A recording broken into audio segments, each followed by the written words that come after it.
ॐ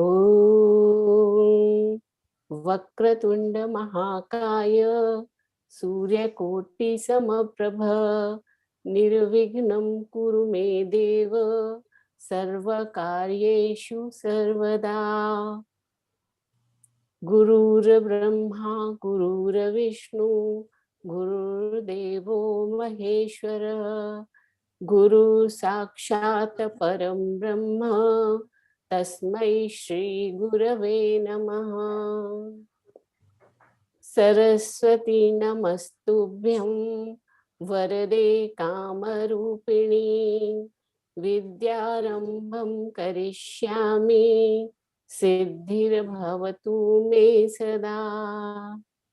वाक्यकारं वररुचिं भाष्यकारं पतंजलिं पाणिनिं सूत्रकारं च प्रणतोऽस्मि मुनित्रयम्। पठामि संस्कृतं नित्यं वदामि संस्कृतं सदा ध्यायामि संस्कृतं सम्यक् वन्दे संस्कृतमातरम्। हरि ओम्।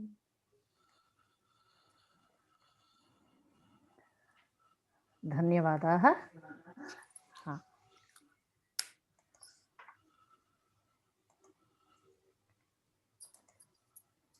हाँ। दृश्यते वा?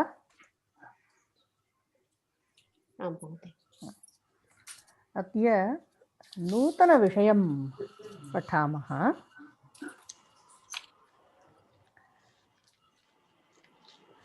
अत्र के सन्ति? के सन्ति? आञ्जनेयः, रामः, सीता,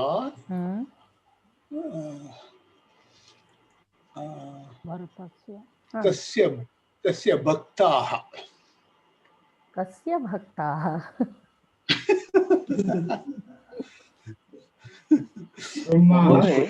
ईश्वरः, विनायकः, ब्रह्म। अस्तु। हाँ, इदानीं तत्र रामः अस्ति। रामः अस्ति। तस्य नाम किम्? तस्य रामः। तस्य नाम श्रीरामचन्द्रः। श्रीरामचन्द्रः। एतस्य नाम किम्?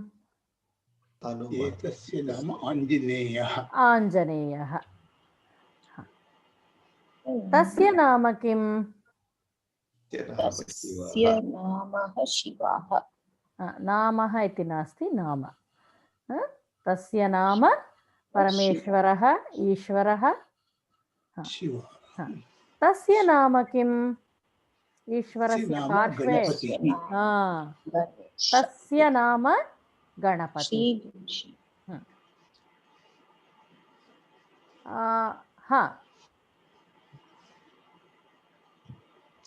एतस्य नाम किम्?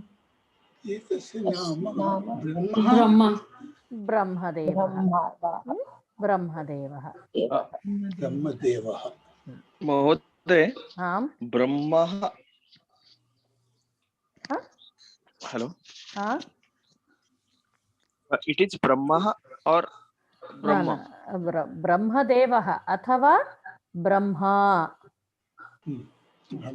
लाइक रामः। रामः न ब्रह्मा इति ब्रह्मन् शब्दः ब्रह्मा, ब्रह्मणौ, ब्रह्मणः, like that it will come.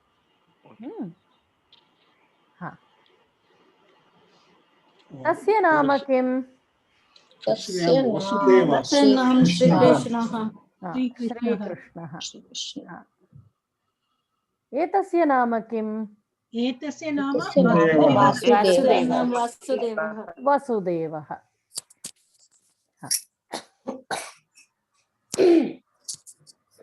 एतस्य नाम किम्?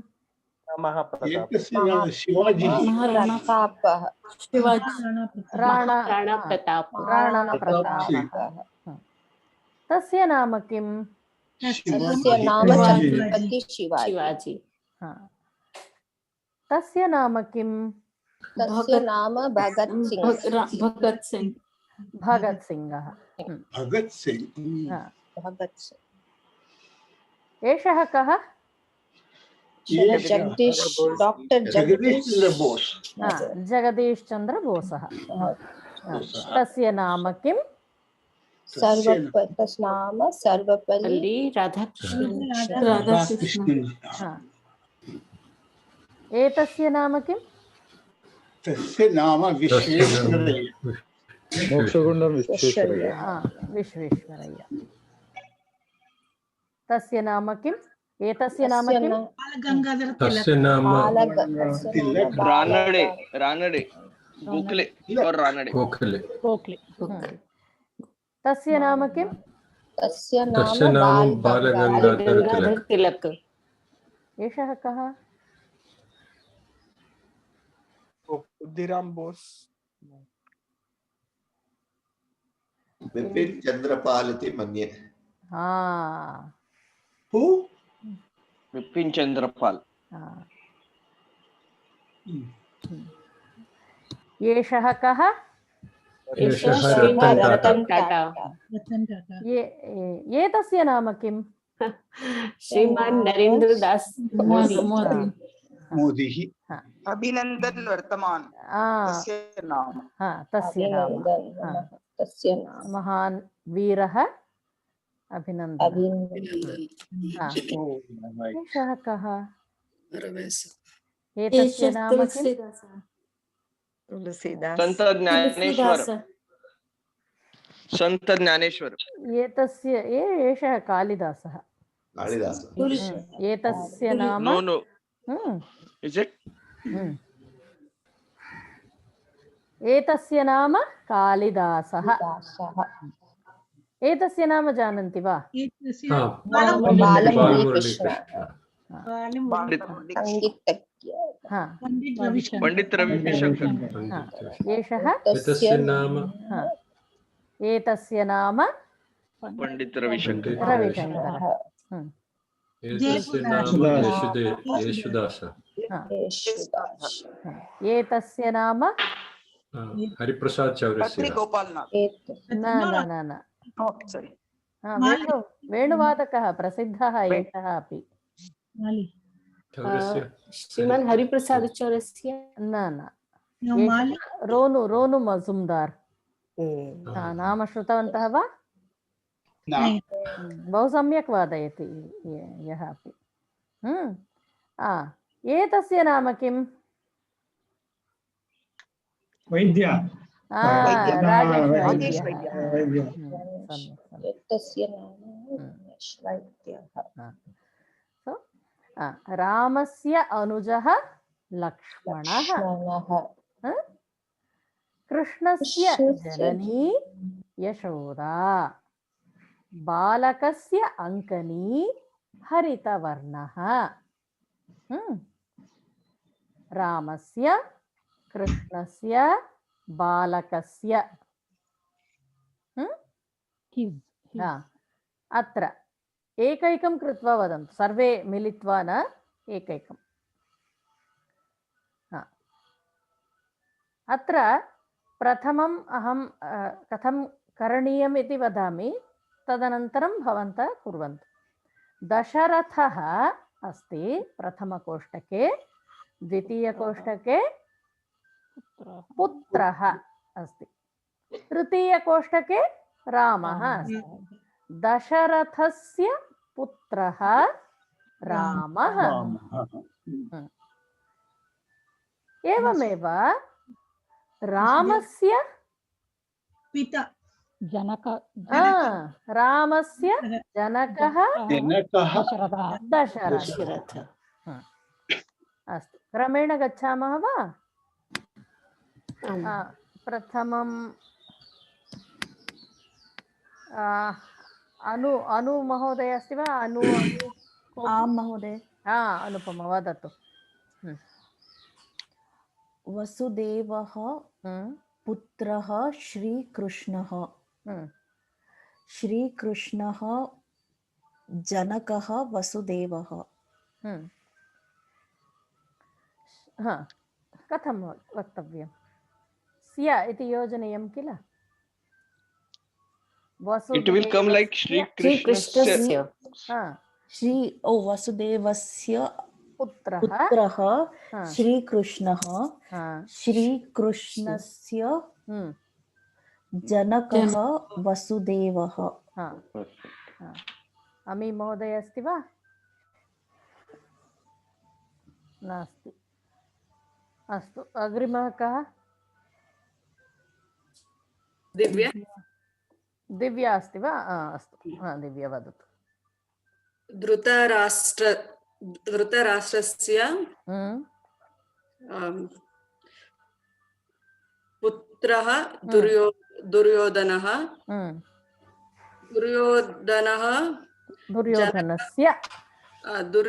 दुर्योधनस्य जनकः धृतराष्ट्रः।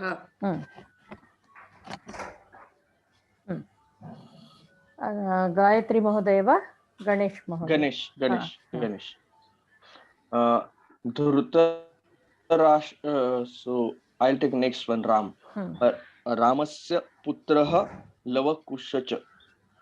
लवः अत्र पुत्रौ इति वक्तव्यं। द्विवचनम् इदानीं न पठितवन्तः किल? अतः रामस्य पुत्रः लवः, रामस्य पुत्रः कुशः, एवं वदतु। ओके, रामस्य पुत्रः लवः, रामस्य पुत्र कुशः, कुशस्य जनकः रामः, लवस्य जनकः रामः अस्ति। गायत्री महोदय वा? लक्ष्मणस्य अनुजः रामः, रामस्य अनुजः लक्ष्मणः। अग्रिमं हर्ष महोदय वा? लक्ष्मणस्य अग्रज रामस्य अनुजः लक्ष्मणः।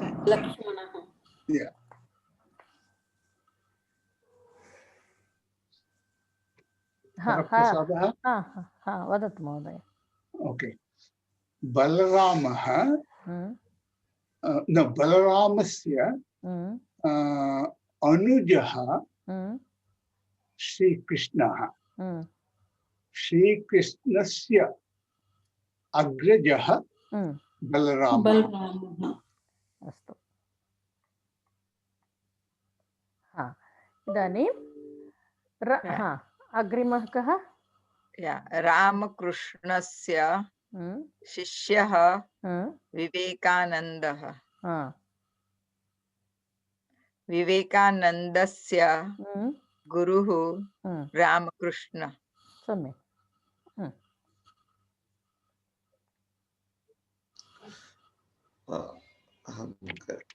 कार्तिक महोदय वा? भारतदेशस्य राजधानी Delhi. Delhi. I will speak, madam. हाँ।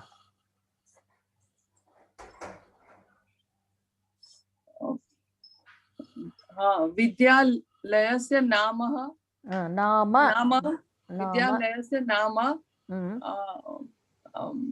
MD Bhatia, Shri MD Bhatia. अस्तु। I have to convert it? No. Okay. रामस्य देवालय अयोध्यां। कुत्र अस्ति? तत्र कुत्र इति? रामस्य देवालय कुत्र अस्ति? देवालयः कुत्र अस्ति? देवालयः अस्ति। देवालयः तत्र विसर्गमस्ति किल? तत् सम्यक्। रामस्य देवालयः कुत्र अस्ति? एवं। अग्रिमः माधवी वा? मार्गस्य नाम गान्धिः। गान्धी, महात्मा गान्धी मार्गः इत्यस्ति। सर्वे सर्वत्र भारतदेशे सर्वेषु नगरेषु वयं पश्यामः किल महात्मा गान्धी रोड इति। अस्तु, हा, मुरलीधरन् महोदय। पर्वतस्य नाम हिमालयः। पर्वतस्य नाम हिमालयः। कस्य कस्य अनुजः लक्ष्मणः? रामस्य अनुजः लक्ष्मणः। तस्य जननी यशोदा, कृष्णस्य जननी यशोदा। तस्य अङ्कनी हरितवर्णः, बालकस्य अङ्कनी हरितवर्णः अथवा छात्रस्य। इदानीं स्त्रीलिङ्गे कथं भवति? सीतायाः जनकः दशरथः, सीतायाः पतिः रामचन्द्रः, सा बालिकायाः अग्रजा, शी is the girls Elder sister. नद्याः, नदी ईकारान्त स्त्रीलिङ्गः किल, अतः नद्याः नाम गोदावरी। पार्वत्याः पुत्रः गणेशः। सीता सीतायाः, बालिका बालिकायाः, नदी नद्याः। नदी नद्यः इति वदन्ति चेत् किं भवति? बहुवचनं। अतः अत्र कर्मपद भविष्यति। नदी नद्यो नद्यः, न न कर्तृपदस्यापि नदी नद्यः अस्ति किल।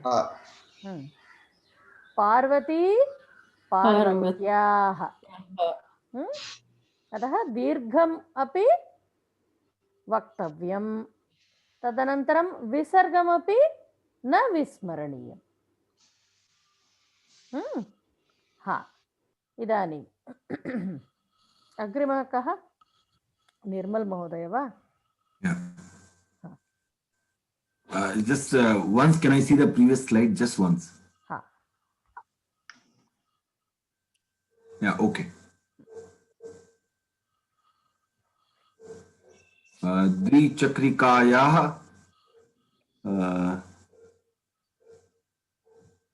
वर्णः कृष्ण। वर्ण रक्तः इति वक्तुं। रक्तः। रक्तवर्णः, रेड्। द्विचक्रिकायाः वर्णः रक्ता। रक्तः। रक्तः। अग्रिमः अहं प्रीति। प्रीति, प्रीति महोदय वदतु। पत्रिकायाः नाम सम्भाषणसन्देशः। नद्याः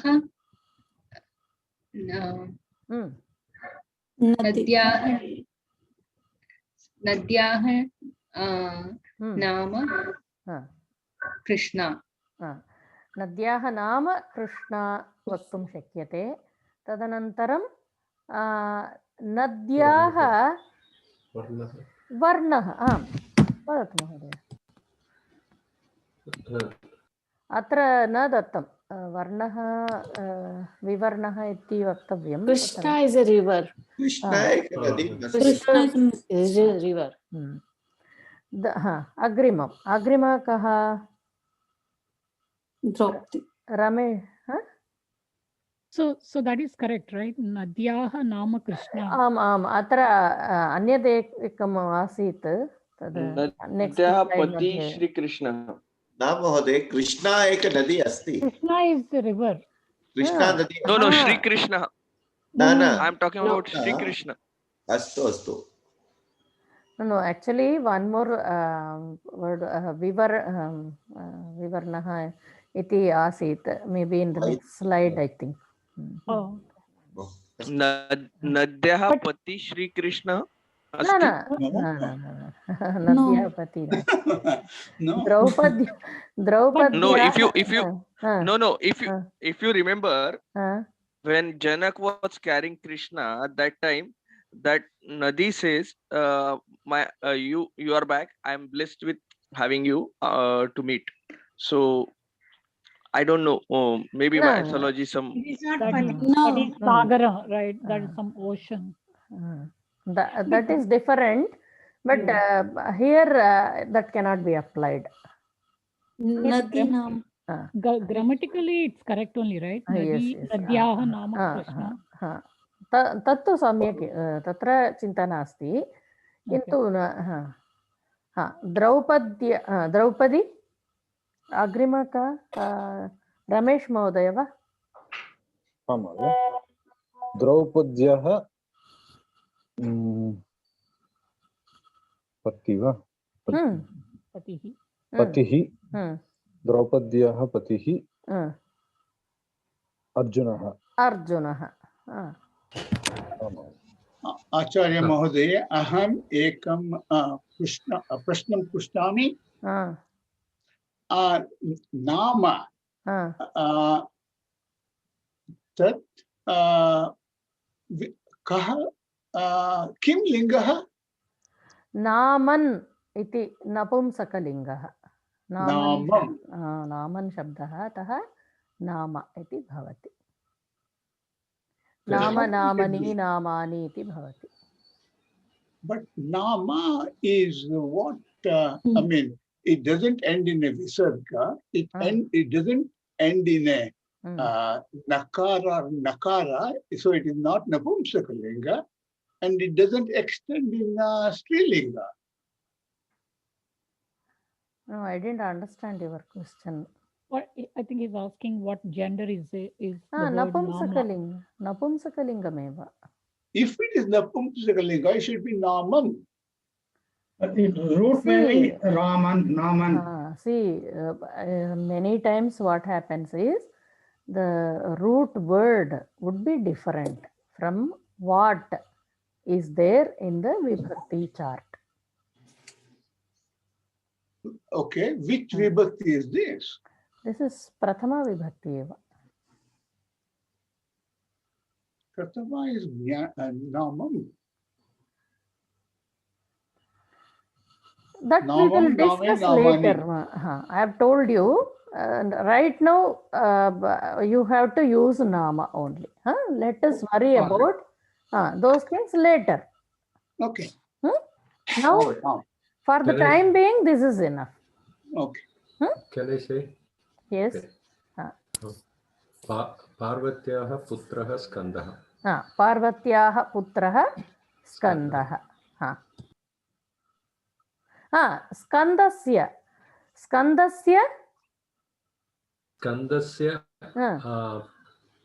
pita Janani. Janani. Skandasya Janani Parvati. Shri Krishnasya Janani Yashoda. Shri Krishnasya Vasudeva. Janani Yashoda. Shri Krishnasya Janakaha Vasudeva. Vasudevah nasti. Vasudevah ityukte Shri Krishna eva. Vasudevasya putraha Vasudevah. Arjunasya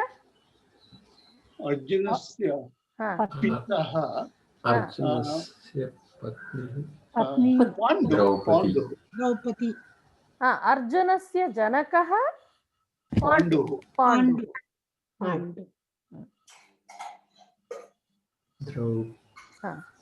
But what should be for Patni? Patni. Okay.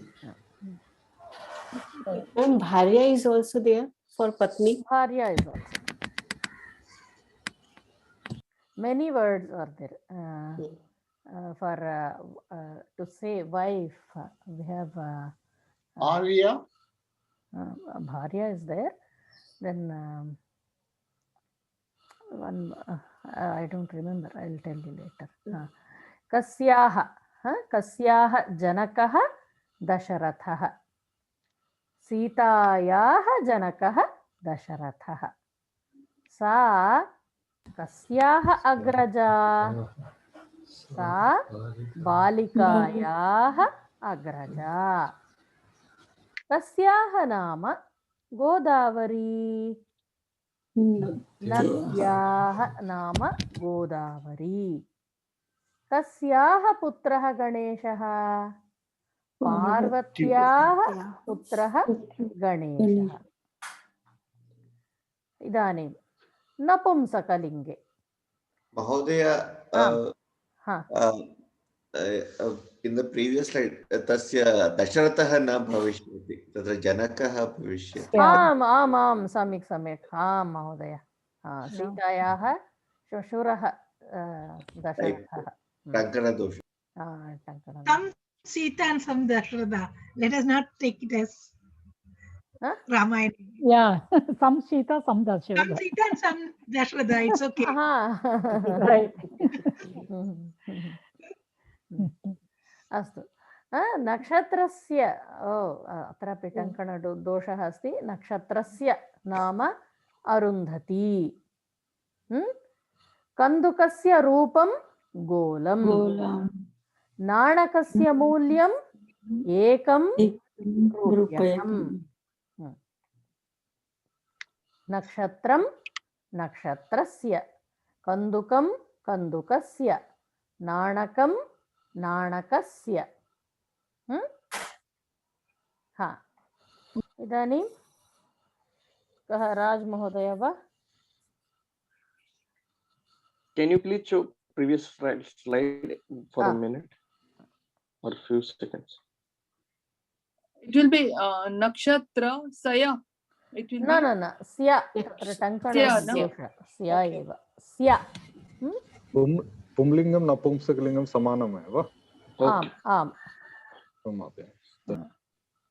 तृतीया विभक्ति onwards it is समानमेव। So गृहस्य मार्गः कः?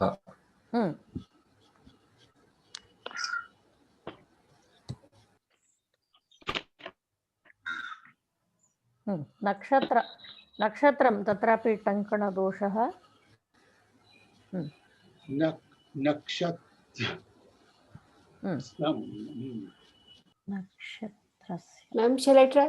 नक्षत्र नामः भरणी। नामः नास्ति, नाम भरणी। नक्षत्रस्य नाम भरणी। रामायणस्य कर्ता वाल्मीकि। महर्षे वाल्मीकिः। मन्दिरस्य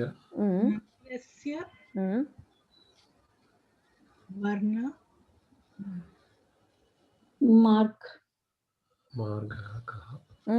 मन्दिरस्य मार्गः कः?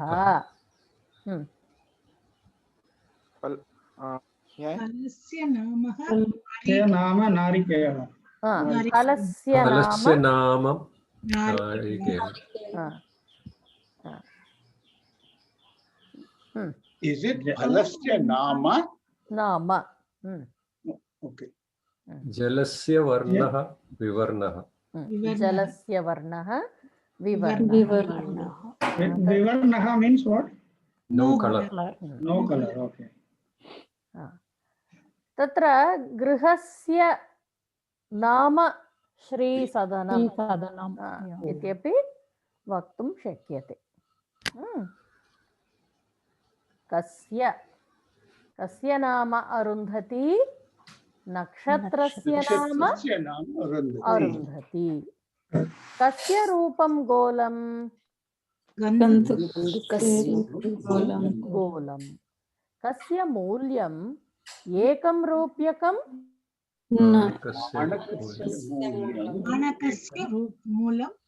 नाणकस्य मूल्यं 1 रूप्यकम्। इदानीं संस्कृते वदन्तु, एकैकं कृत्वा क्रमेण गच्छामः।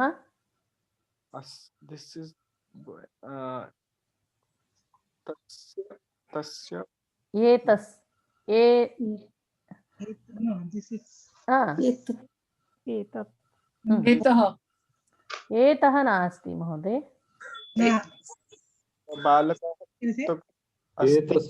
प्रथमं कस्य पुस्तकम् इति निर्णयं करणीयं। कस्य पुस्तकं? बालकस्य बालकः बालकस्य पुस्तकम् दिस् एतत्। इस् अस्ति किल, अतः एतत् एतत् बालकस्य पुस्तकम्। एवम्। अग्रिमम् पुनः अनुपमा महोदय वा? No, I didn't get a turn, ma'am. सन्तोष महोदय वदतु। तत्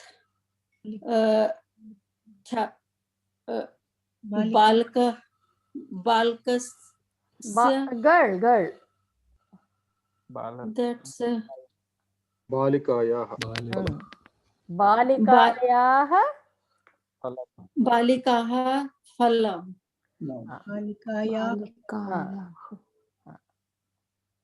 तत् बालिकायाः फलं।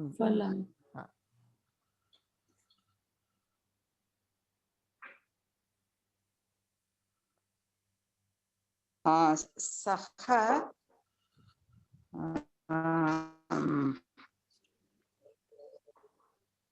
छात्रायाः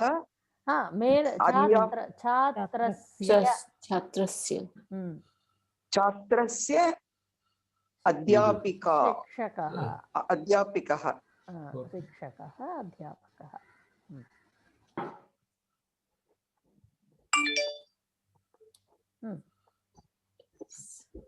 अनुपमा महोदय वा? Ma'am, I didn't get the chance. Rita महोदय वदतु। What is the mountain's height? पर्वतस्य height. औन्नत्यम्। औन्नत्यं। पर्वतस्य औन्नत्यं किम्? औन्नत्यम्। अग्रिमः अनुपमा। आं महोदय। He is the Parvati's teacher. सः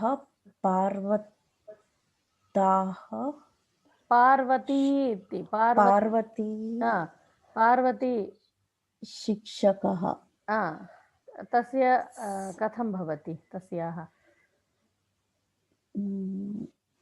पार्वत्याः शिक्षकः। पार्वत्याः शिक्षकः। What is the दिव्या महोदय? of the river? What is the river? नद्याः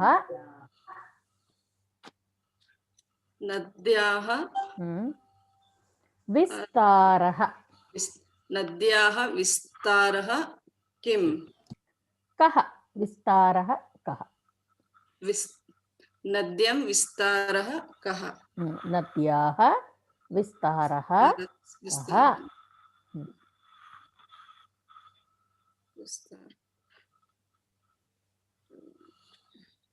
गायत्री महोदय वा? No, I am. गणेश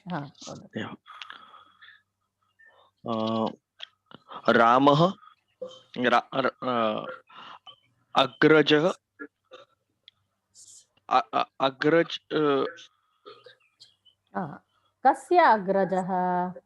भरतस्य। रामः भरतस्य अग्रजः। रामः भरतस्य अग्रजः।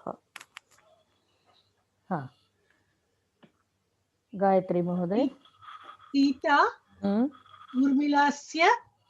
ऊर्मिलायाः अग्रजः। अग्रजा। सीता ऊर्मिलायाः अग्रजा।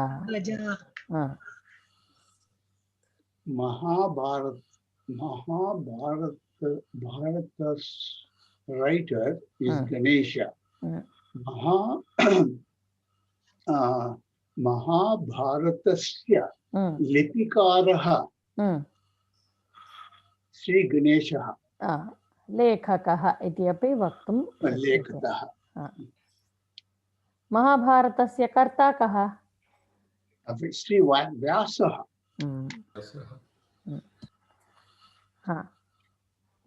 Kalidasa Sa is Meghduta's author. Meghdhutasya Lekhaka Kalidas. Hina Mahoday.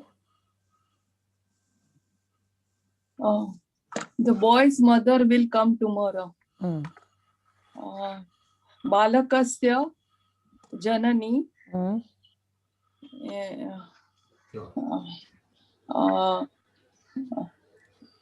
tomorrow is what?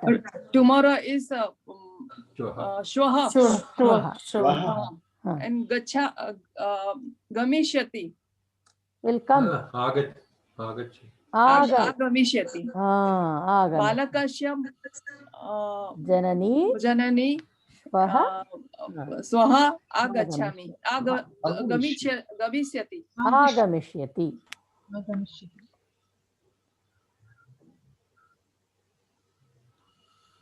Agrimah Kalpana Mahoday va?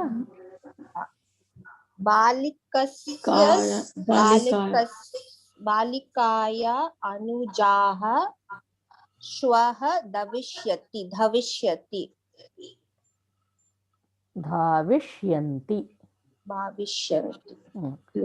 बालिकायाः अनुजाः श्वः भाविष्यन्ति इदानीं लघुनाटिकां पश्यामः वा तदनन्तरं सुभाषितम् कार्तिक महोदय सिद्धः वा महोदय माधवी महोदय प्रीति महोदय कल्पना महोदय अपि अस्तु प्रीति महोदय अस्तु अहम् आरम्भं करोमि सन्दर्भः everyone mute so that you can hear properly. Okay, everyone should be muted.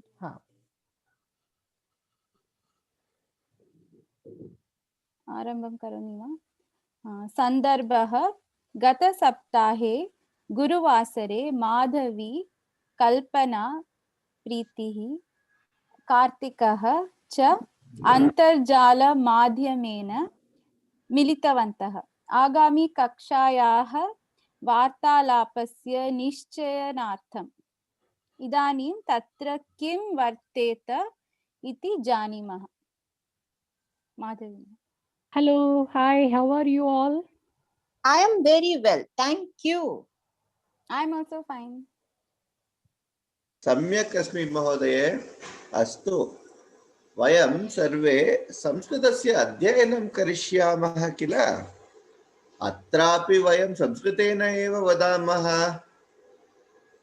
किञ्चित् प्रयत्नं कुर्मः किमपि पदं न ज्ञातं चेत् आङ्ग्लपदस्य उपयोगं कुर्वन्तु तत्पश्चात् निघण्टुम् अथवा अन्तर्जालस्थकोशम् अन्वेष्य तत्पदम् अपि संस्कृतेन वदिष्यामः सम्यक् अस्ति वा अस्तु महोदय अहम् अवश्यं प्रयत्नं करोमि कृपया सर्वे मम सहायं कुर्वन्तु अहम् अपि प्रयत्नं करोमि अस्तु सम्यक् बहु सम्यक् अस्तु भवत्यौ किमर्थं संस्कृतभाषां पठतः अहम् अस्माकं शास्त्रे वेदपुराणानां विचारान् ज्ञातुं बहु इच्छामि तदर्थम् अहम् अत्र आगतवती यदा भाषाज्ञानं किञ्चित् लभ्यते तदा शास्त्रविचारान् अपि अन्यकक्षां पञ्चीकरिष्ये इति चिन्तयामि संस्कृतं मह्यं बहु रोचते तदर्थम् अत्र आगतवती कार्तिक महोदय भवान् सम्यक् संस्कृतं जानाति किल किमर्थं सस्यं कक्षायां पञ्चीकृतवान् मम संस्कृतज्ञानम् अपि अल्पमेव गुरुमुखेन वेदाध्ययनात्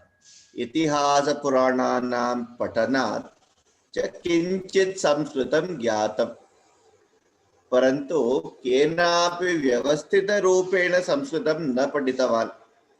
तदर्थं प्रथमश्रेण्यामेव आरम्भं कृतवान्। इदानीं सस्ये लतायां च बहवः शङ्काः विलीयन्ते। अस्तु, अहं भवतां परिचयं न जानामि। कुत्र वसति, किं करोति, भवतात् इष्ट अनिष्टौ इत्यादि। तदर्थं किं वार्तालापं कुर्मः इति बहु चिन्तयामि। अहम् अपि इदम् एव चिन्तयामि।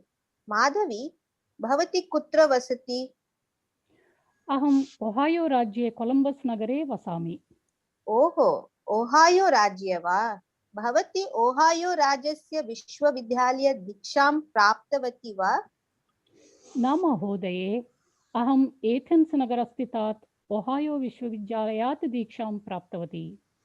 भवत्याः पठन विषयाः के? अपि तु कं दीक्षाम्? अहम् MBA दीक्षां प्राप्तवती।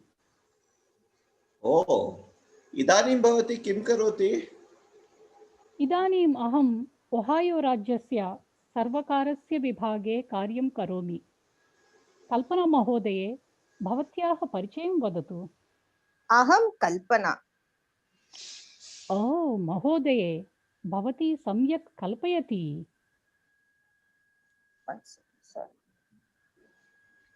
कल्पना महोदये, one second. I just lost it once.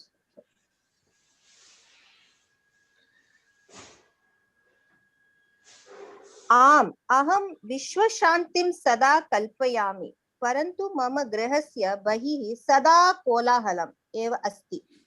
मनसि एव शान्तिं कल्पयामि। एवं वा?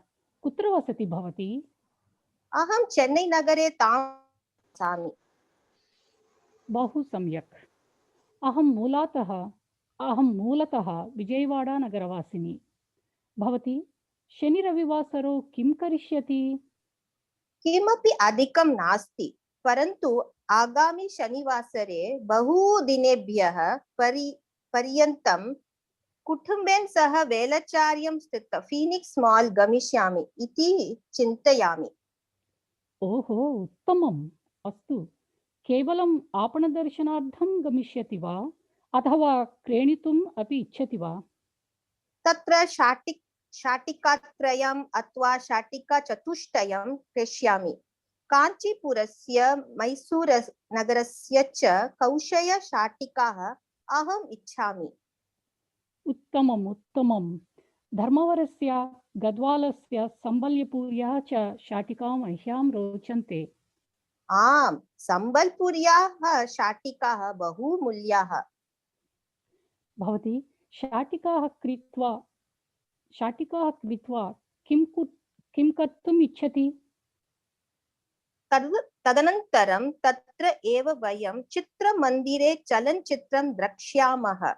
तत् दृष्ट्वा बहिः भोजनशालायां भोजनं करिष्यामः। तदनन्तरं गृहम् आगमिष्यामः इति चिन्तयामि।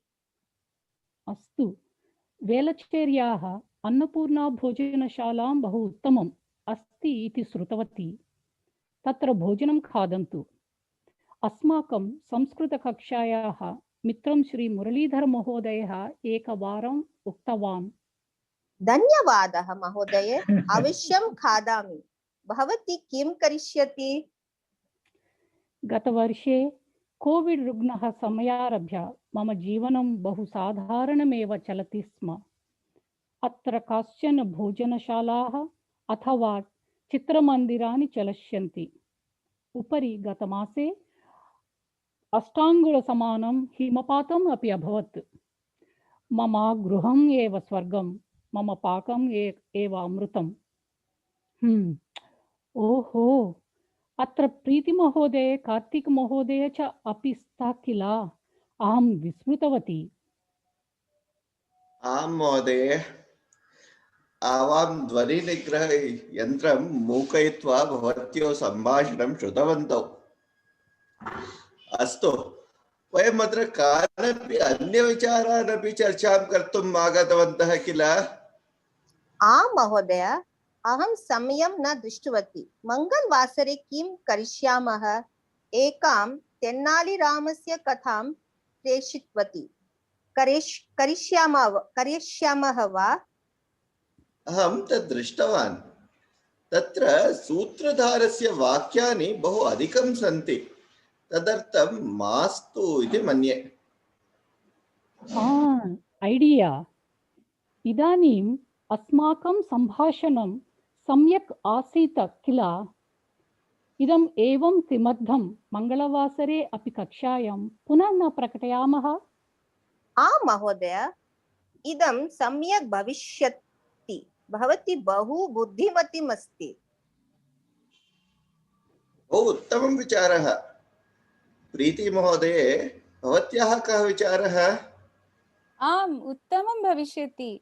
अस्तु, परन्तु किञ्चित् अनुवादं भाषायाः परिशीलनं च आवश्यकम् इति मन्ये।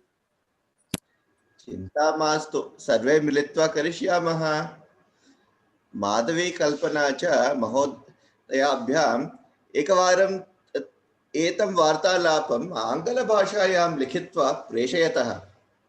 तदनन्तरं द्विवारं त्रिवारं मिलित्वा अभ्यासं करिष्यामः। अस्तु महोदय, परन्तु शनिवासरे मेलनं मास्तु। ऑफ कोर्स महोदय, रविवासरे एव पुनः मिलामः। चिन्ता मास्तु। भवत्याः आपणान्, चित्रमन्दिरं, भोजनालयं च आनयनं सम्यक् भूयात् इति अत्र सर्वे स्पृहामहे। भवत्याः कल्पनायनं शुभं भूयात्। अस्तु, सर्वेभ्यः शुभदिनं। पुनर्मिलामः।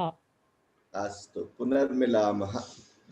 शुभदिनं। पुनर्मिलामः।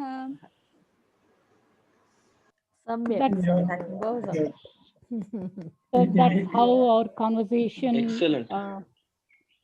Just for to add light, yesterday I went to that Annalakshmi. It is in Cherpat, Egmore. It's fantastic actually. If somebody is in Chennai, please visit Annalakshmi. I have visited multiple times. I'm not belongs to Chennai, but whenever I go, I try for that. It is fantastic. First time I went there, it is superb actually. It is superb. Achar Mahoday, we want to thank Karthik Mahoday, and special thanks to Karthik Mahodaya, and special thanks to Preeti Mahoday for all the help with grammar, all the sentence corrections. And we would like to thank Muralidhar Mahoday for all the ideas. For the Annalakshmi Bhojanashala. सम्यक्, बहु सम्यक् कृतवन्तः। अग्रिमकक्ष्यायां के करिष्यन्ति?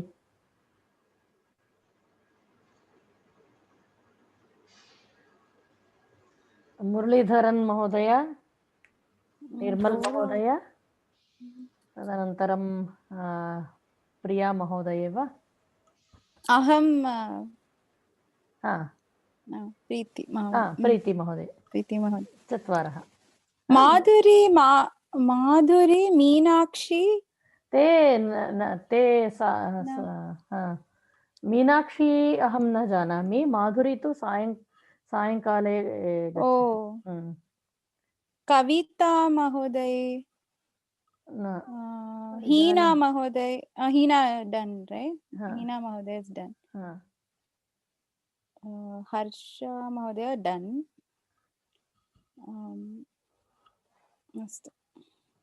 It's after M, right? After माधुरी मीनाक्षी मुरलीधरन्।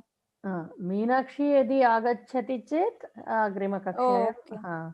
और मुरलीधरन् महोदय से नीलेश, नागराजु, निर्मल महोदयः अस्ति।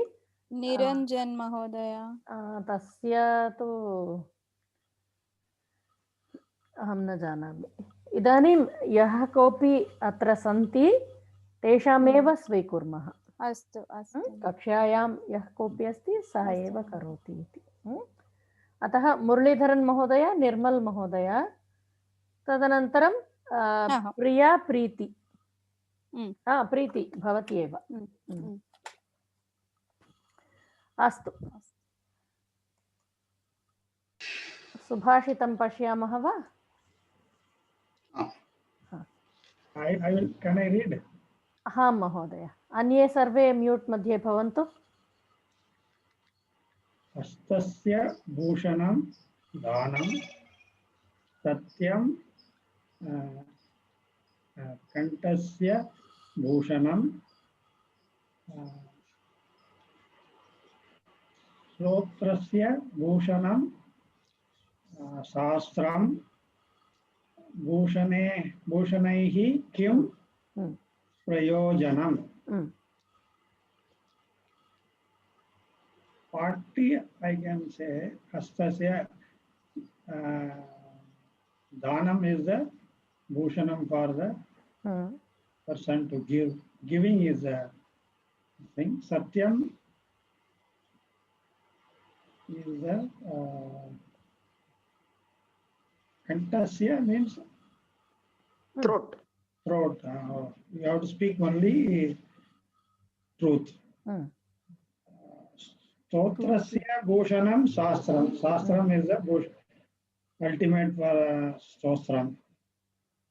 श्रोत्रः इत्युक्ते किं? श्रोत्रस्य आडियन्स्? न Ear. Okay. Bhushanam kim prayojanam. Bhushanaihi kim prayojanam. What is the use? कोऽपि अर्थं वक्तुम् इच्छन्ति वा? May I? वदतु महोदय। Hands, the beauty is in giving. Throat's beauty is in talking truth. Ears beauty is in Shastra. And what is the importance of this beauty or the? Can I try? No, it's not right. Can I try? Let everybody try. Whoever wants to try, let them. So danam is the abharanam for hand, is an ornament for hand. Satyam, speaking truth, is the abharanam for kantham. And the shastram is the abharanam for ears. Then why do we need other ornaments? Yes. But bhushanam is not ornaments here. Hastasya bhushanam dhanam. The hands are meant for dhanam. Decoration. Ornament, decoration. Decoration. What is the correct meaning of bhushanam? What is the correct Bhushanam, abhushanam ityukte kim, Mahodaya? Okay, for example, Nagabhushanam. Okay, in Nagabhushana, the way I have heard it is, it is the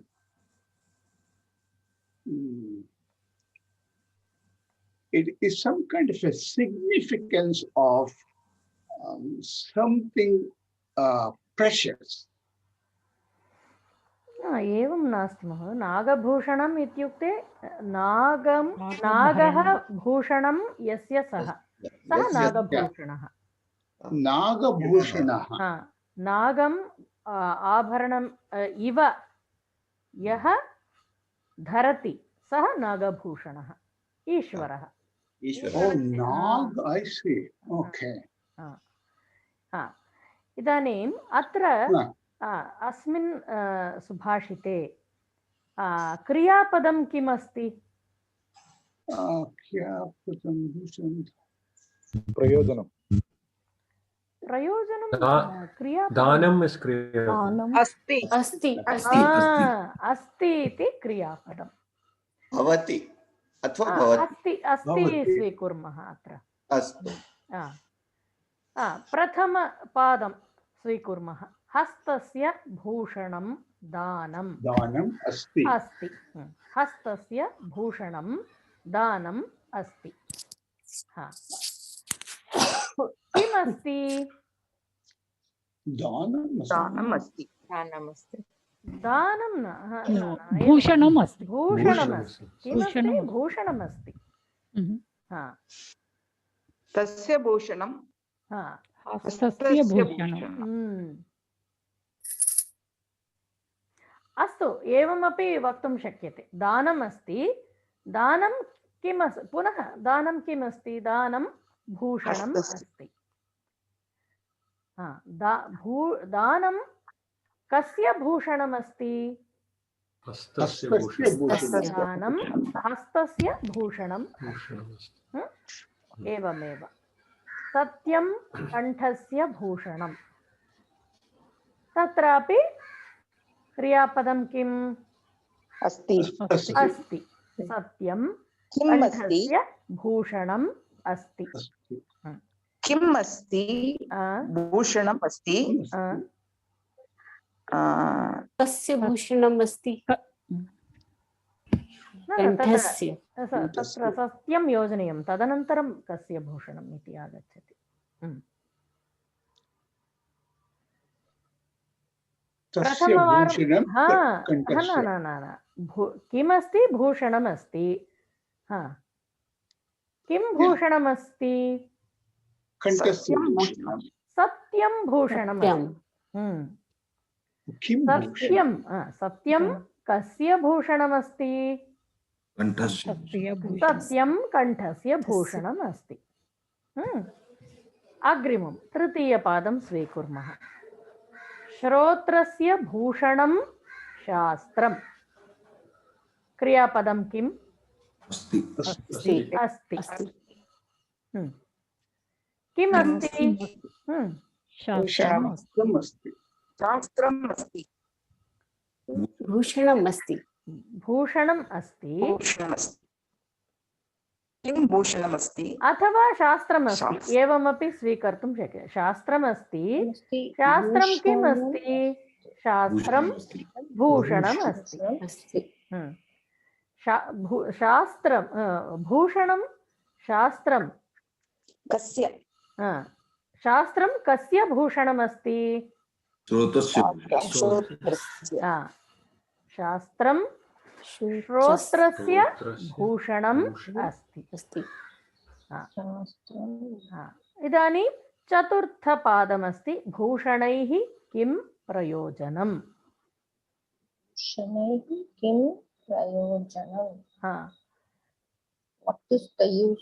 क्रियापदं किमस्ति what is the use of क्रियापदं प्रयोजनं तत्रापि अस्ति एव अस्ति किमस्ति प्रयोजनम् किं प्रयोजनमस्ति तत्र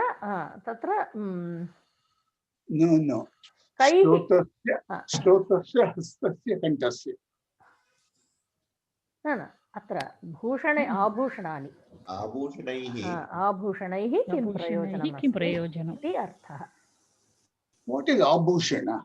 आभरणानि what is the use of other ornaments is what actually they are saying. See, for hands the danam is the ornament, for kantham satyam is the ornament, for ears it's the shastram. What is the use of other ornaments? Why do we need other ornaments? So usually it is bangles and necklace and earrings.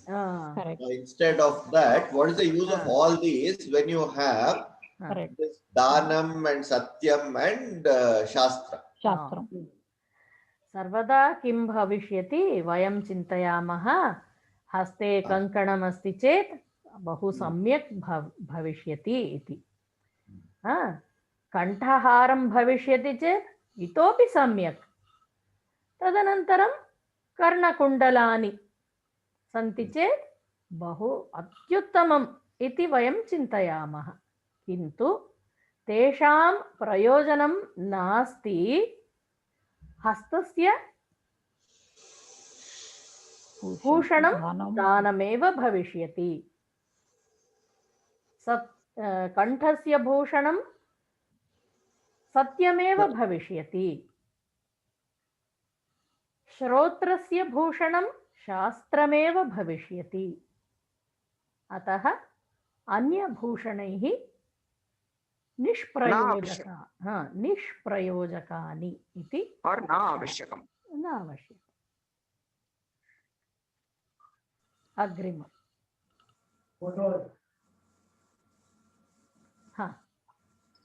कोऽपि पठति वा? अहं पठिष्यामि। महोदय पठतु। उत्तमस्यापि वर्णस्य नीचोऽपि गृहमागतः पूजनीयो यथा योग्यं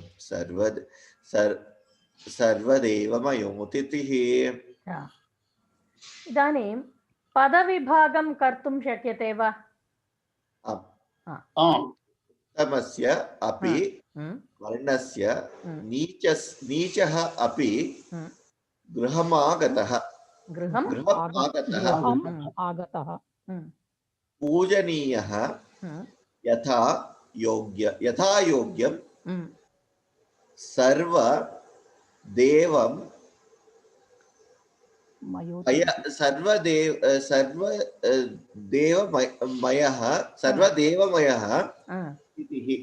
अतिथिः। तस्य अर्थं वक्तुं शक्यते वा?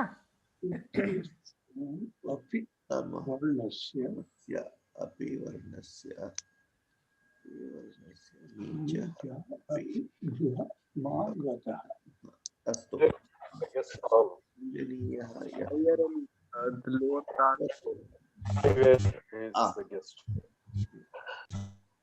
गृहं यतोपि आगतः तम् अतिथि देव यदा देवम् आगच्छति अथवा नीचः आगच्छति अथवा उत्तमजनः आगच्छन्ति अतिथिस्थानमेव दास्यन्तु इति मूलार्थः। परन्तु क्रियापदः अत्र प्रथम आगतः परन्तु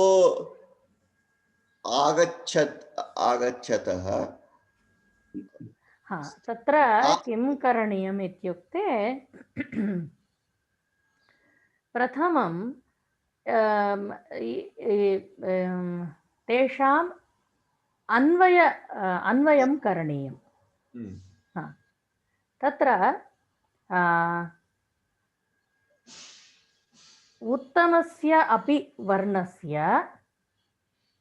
नीचः अपि गृहम् आगतः सर्वदेवमयः अतिथिः यथा योग्यं पूजनीयः एवं तस्य अन्वयं करणीयम्।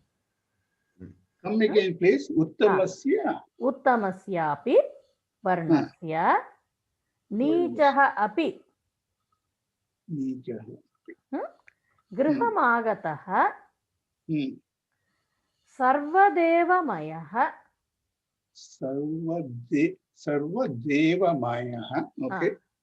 अतिथिः यथा योग्यं पूजनीयः।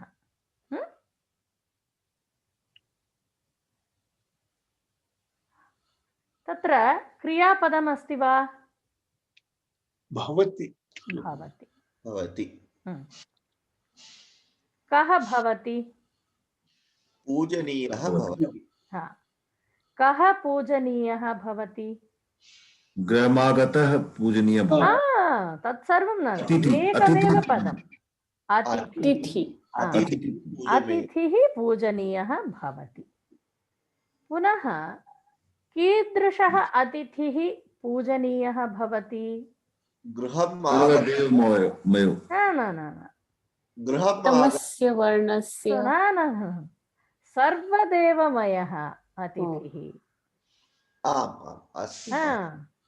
सर्वदेवमयः अतिथिः पूजनीयः भवति. अयः means what? सर्वदेवमयः. तस्य अतिथेः अतिथिम् एवं चिन्तनीयम्. अतिथिः देवः परमेश्वरः अतिथिरूपेण आगच्छति इति.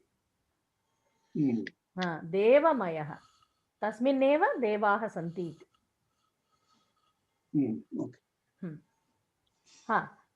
इदानीं पुनः कीदृशः सर्वदेवमयः अतिथिः पूजनीयः? गृहमागतः सम्यक् सर्वदेवमयः. गृहमागतः नीचः नास्ति. तदनन्तरं गृहमागतः सर्वदेवमयः अतिथिः पूजनीयः. पुनः कस्य वर्णस्य गृहमागतः सर्वदेवमयः अतिथिः पूजनीयः? उत्तमस्य उत्तमस्य अपि वर्णस्य गृहमागतः सर्वदेवमयः अतिथिः पूजनीयः. पुनः वर्णः वर्णाश्रमधर्मः अस्ति किल. ब्राह्मण क्षत्रिय वैश्य शूद्र इत्यस्ति किल. तस्य विषये वदन्ति. So it is not talking about the color here. No. Color नास्ति. अस्माकं तत्र वर्णाश्रमधर्मः एव श्रेष्ठः आसीत्. अस्तु. पुनः कीदृशस्य वर्णस्य उत्तमस्यापि वर्णस्य गृहमागतः सर्वदेवमयः अतिथिः पूजनीयः? नीचः अपि. इदानीं उत्तमस्यापि अभवत्, नीचः अपि वर्णस्य एवं स्वीकरणीयम्.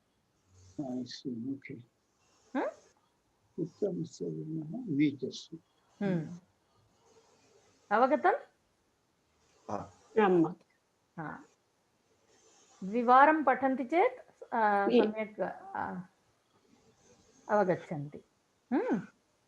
अस्तु. इदानीं यत्र तत्र समयः अस्ति वा? 20 निमेषाः सन्ति किल. समयः अस्ति. अस्तु. तदा एकं कार्यं कुर्मः. एतद् दृष्ट्वा तदनन्तरम् एकवारं पुनरावर्तनं कृत्वा गच्छामः. अनुपमा महोदये. आं महोदय.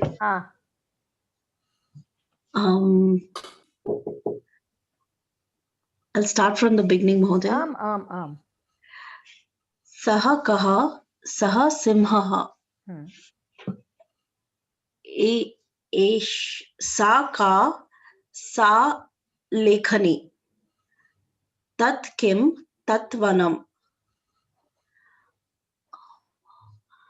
अद्य कक्षा अस्ति वा? आम् अस्ति.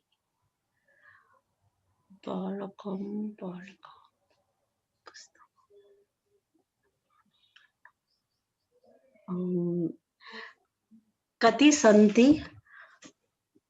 5 लेखनी सन्ति. लेखन्यः सन्ति.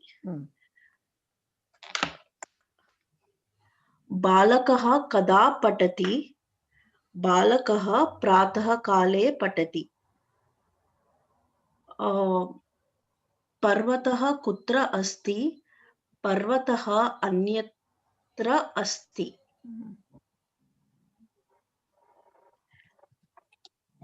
And the last one, I'm not sure now.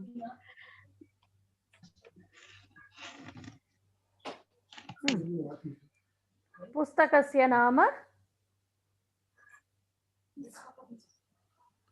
रामायणं. रामायणं.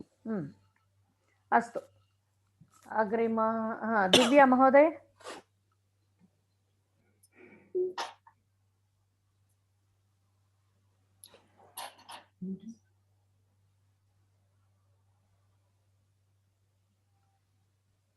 दिव्या महोदय अस्ति वा?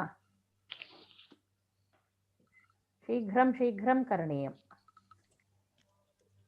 गणेश महोदय. एतत् किम्? एतत् पर्णम् आम् वा? So how it will be? एतत् पर्णं वा? एतत् पर्णं वा? आम्.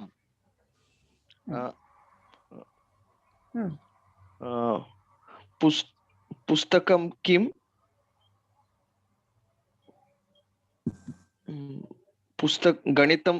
गणितस्य पुस्तकं.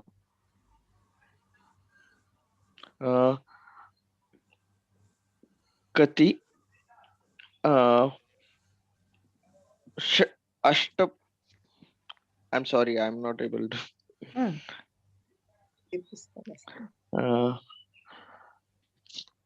नाणकं कति? पञ्चनाणकं. पञ्चनाणकानि. नाणकानि, पञ्चनाणकानि. कदा? कदा गृहे गच्छामि? गच्छति. पञ्चवादने सायंकाले गृहे गच्छामि. गृहं गच्छामि. कुत्र? ईश्वरः कुत्र अस्ति? ईश्वरः सर्वत्र अस्ति. कस्य बालकस्य? It is like whose, right?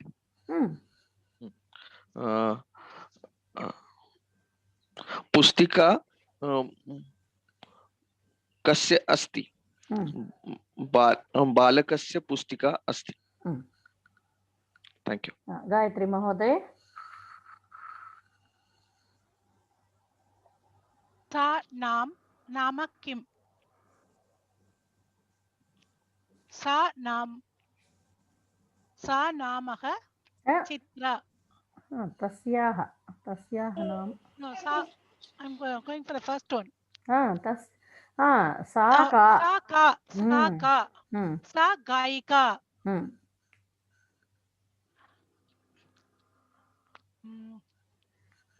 सा गायिका वा? गायिका अस्ति वा? हाँ, गायिका अस्ति. बालकं. गायिका किं करोति? गायिका गीतं गायति. गीतं गायति. कति पुस्तकानि अस्ति? गायिकाम् उपयुज्य एव करोतु. ओके. गायिका कति गीतानि गायति? गायिका गीतानि गायति. गायिका कदा गायति?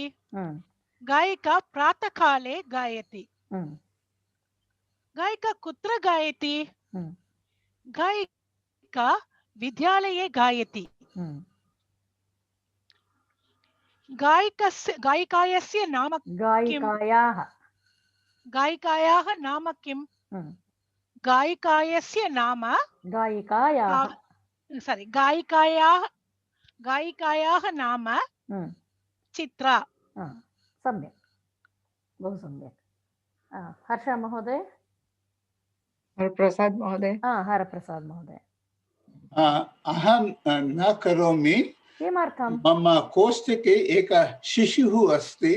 बहु अस्तु क्षम्यताम्. हर्ष महोदय. ओके. एषः कः? एषः मयूरः. सा का? सा नर्तकी. तत् किं? तत् कन्दुकम्.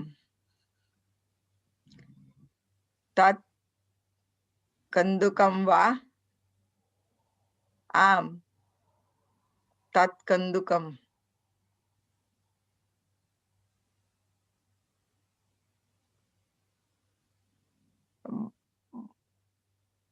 किं पुस्तकं पठति? संस्कृतं पुस्तकं पठति. पठामि. पठति. पठति. पठति. संस्कृतं पुस्तकं कति पठामि. कति पुस्तकानि. कति पुस्तकानि पठति. 5 पुस्तकानि पठति.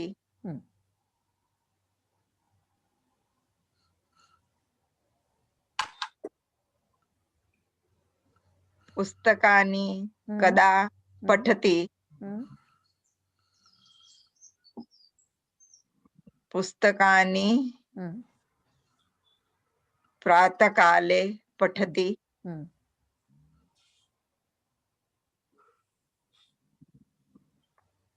पुस्तकानि कुत्र अस्ति. कुत्र सन्ति पुस्तकानि. यू आर सेइंग पुस्तकानि कुत्र सन्ति. पुस्तकानि उत्पीठिकायां सन्ति.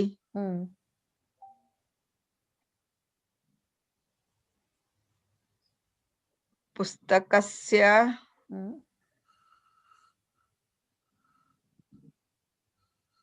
कस्य पुस्तकानि इति प्रष्टुं शक्यते. कस्य पुस्तकानि अस्ति. सन्ति. कस्य पुस्तकानि सन्ति. बालकस्य. रामायणस्य पुस्तकानि सन्ति. अस्तु. कल्पना महोदय. ओके. सः कः? सः कपिलः. कपिलः कूर्जन्ति वा? आम्, कपिलः कूर्जति. कपिलः किं करोति? कपिलः फलं खादति. कपिलः कथ कपिलः नास्ति? 8 कपिलाः न सन्ति. 5 कपिलाः सन्ति. कदा कपिलः मन्दिरे वसति? प्रातःकाले कपिलाः मन्दिरे वसति. कपिलाः कुत्र खादति? कपिलाः वने खादन्ति.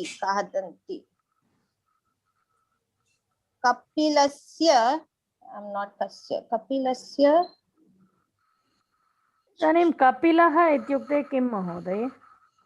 कपिलः मंकी. कपिलः कपिः. सॉरी. कपिः इति वदनीयं किल. सः कपिलः. कपिस्य कस्य कपिः? कस्य कपिः? बालकस्य. तत्र लकारः किमर्थम् आगतम् इति अहं न जानामि. कपिः. कति कपयः सन्ति? कपिः कदा? कपयः कदा? कपयः. एवं. कपयः. Samyukta. Okay, sir. अस्तु अग्रिमः I will कार्तिक speak. महोदय हीना महोदय Yeah. एषः कः एषः चषकः सा का सा नर्तकी नर्तकी किं करोति नर्तकी नृत्यति नर्तकी गृहे अस्ति वा आम नर्तकी गृहे अस्ति वा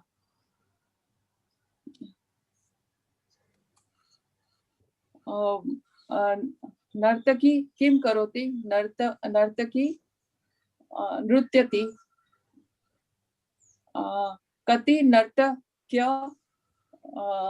नृत्यन्ति पञ्च नर्तक्यः नृत्यन्ति नर्तकी कदा नाट्यगृहे नृत्यति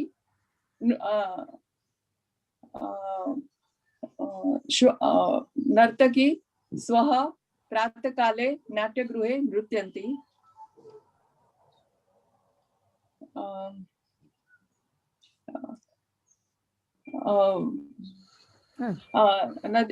नर्तकी कुत्र नृत्यति स्वः कुत्र नाट्यगृहे नृत्यति अतः नृत्यति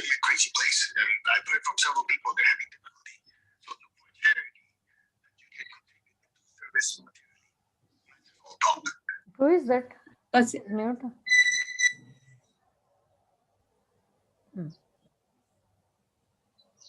कस्य नाम नर्तकी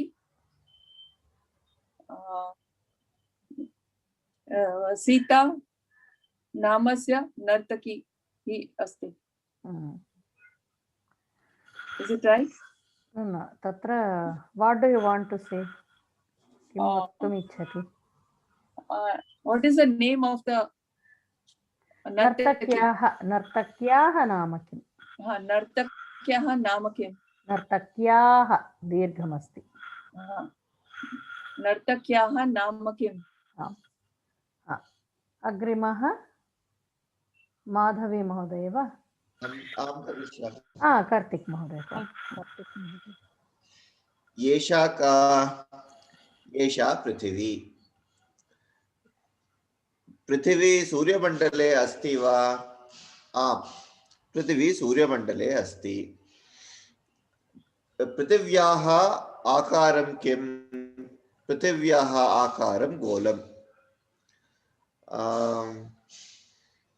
अस्तु कदा कति मास्तु सूर्यमण्डलं कुत्र अस्ति सूर्यमण्डलम् आकाशगंगायाः तीरे अस्ति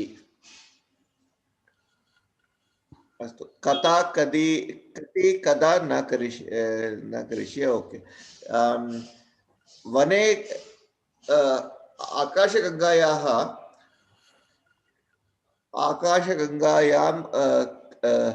कति नक्षत्राणि सन्ति आकाशगंगायां बहूनि नक्षत्राणि सन्ति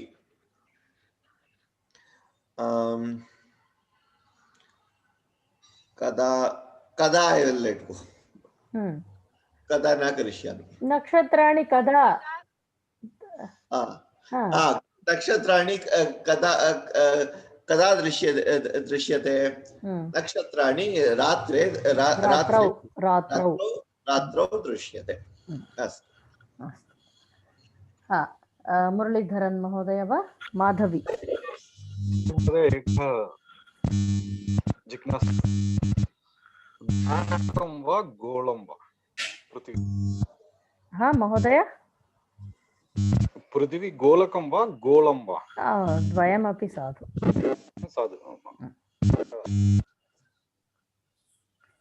माधवी महोदय ओके सा मम जननी जननी आगच्छति वा आम् जननी किं पुस्तकं पठति जननी रामायणं पठति जननी कति पुस्तकानि पठति? There I'm not really sure how to use that, but एकादश पुस्तकानि. जननी अष्टादश पुराणानां पठति. पुराणानि.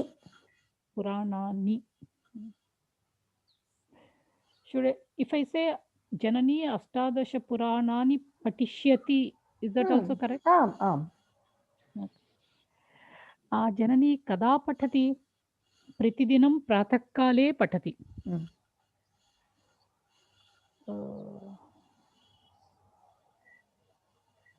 Not Kada, yeah. Kutra Patati. Pritidinam Patati. Where Gruhe Patati. Jananya Kasya Gruhe Patati. Kasya Gruhe Patati. Mama Gruhe Patati. अस्तु, इदानीं समयः अभवत्, अतः अग्रिमकक्ष्यायाम् अन्ये कुर्वन्तु. एतत् किञ्चित् यत्र मधुरम् अस्ति तत्र मक्षिकाः भवन्ति. Where there is a sweet, there are flies. यत्र विद्यालयः अस्ति तत्र छात्राः सन्ति. अवगतं वा? यत्र धर्मः अस्ति तत्र जयः अस्ति.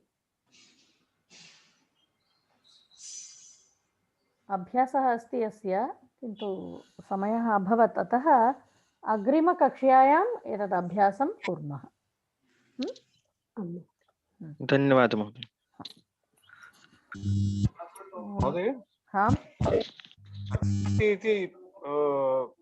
To make read kalu mहोदय. पुनरेकवारं. Patishyati. To make read kalu mहोदय. Patishyati is bhavishyat kala. Bhavishyat kala. Make read. He will. He or she. सः श्वः पठिष्यति. अग्रिमसप्ताहे पठिष्यति. परश्वः पठिष्यति. सायंकाले पठिष्यति. अस्तु महोदय, आम्, एकनिमिषं. सुभाषितं, दशसुभाषितं स्लैड् न प्राप्तं वा? I want to write it. लिखतु. I want to see and write. Just 1 minute, can you show? तत्र slide deck. That slide I want to see. Subhashitam 10. एवं वा, एकनिमिषम्. एतत्. Yes, thank you.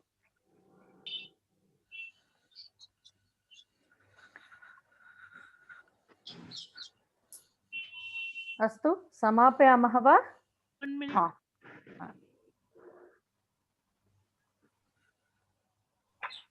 You can take a snap.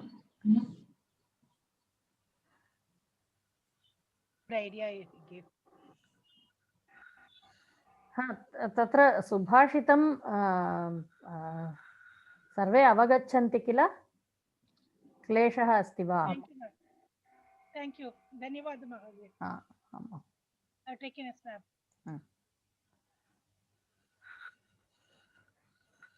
अस्तु, समापयामः. ॐ सर्वे भवन्तु सुखिनः, सर्वे सन्तु निरामयाः, सर्वे भद्राणि पश्यन्तु, मा कश्चित् दुःखभाग् भवेत्. ॐ शान्ति शान्ति शान्तिः. हरि ओम्. धन्यवादः. धन्यवादः.